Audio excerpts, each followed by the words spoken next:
Top 5 wide receivers in the NFL right now via James Jones. Number 1, Devontae Adams, Green Bay Packers. Honestly, in my opinion, I think he is number 1.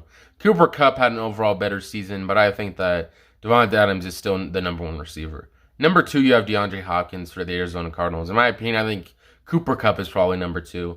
Number 3, you have Tyreek Hill, which honestly, I would probably put Justin Jefferson at number 3 and probably take Tyreek Hill down on this list. Number 4, Deebo Samuel for the 49ers. That probably where I'd put DeAndre Hopkins. And number 5, you have Keenan Allen for the Chargers, which honestly, at number 5, I'd probably put Deebo Samuel right there. Comment down below your opinion on this list and who should have made this list. Honestly, I feel like most people were saying where was Cooper Kupp, which honestly makes a lot of sense. Keenan Allen is not better than Cooper Kupp. Neither is Deebo Samuel. Neither is Tyreek Hill. And neither is DeAndre Hopkins. The only person I'll probably put ahead of Cooper Kupp is probably Devontae Adams right now. Flores hired a Steelers senior and defensive assistant, which honestly most people in the comments are saying is he should be a head coach right now, which honestly I agree with that, but I feel like all the jobs that he could have had were pretty much taken, so as the time being, it's probably best to get any job opening he can right now.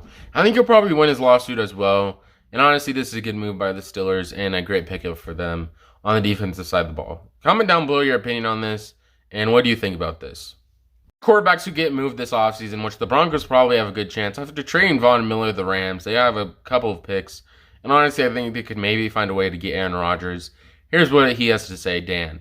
He has image conscience, so if he doesn't want to leave, he'll find a way to set it up so he doesn't look like the bad guy. Which honestly, I think this is a fair assessment. And they're pretty much judging of what's going to happen in their personalities in general. In my opinion, I think he's very self-conscious about his image and stuff like that. So I agree with everything he says.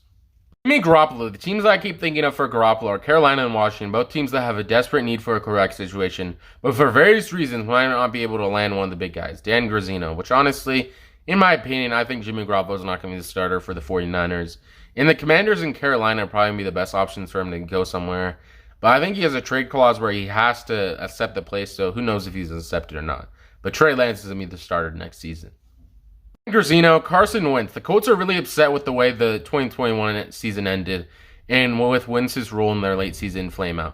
Our own Chris Mortensen reported over the weekend that his expectations for them to trade him or release him, which honestly, I could very well see this happening. He very well disappointed. He couldn't beat the Jaguars to lead them in the playoffs. Honestly, he's a very overrated quarterback, and they shouldn't have picked him up at all.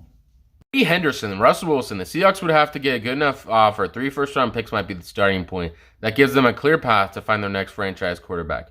Which honestly, in my opinion, I think that's probably be the starting offer. They'd probably have to throw in another player, maybe a second-rounder. But I could very well see Russell Wilson getting traded.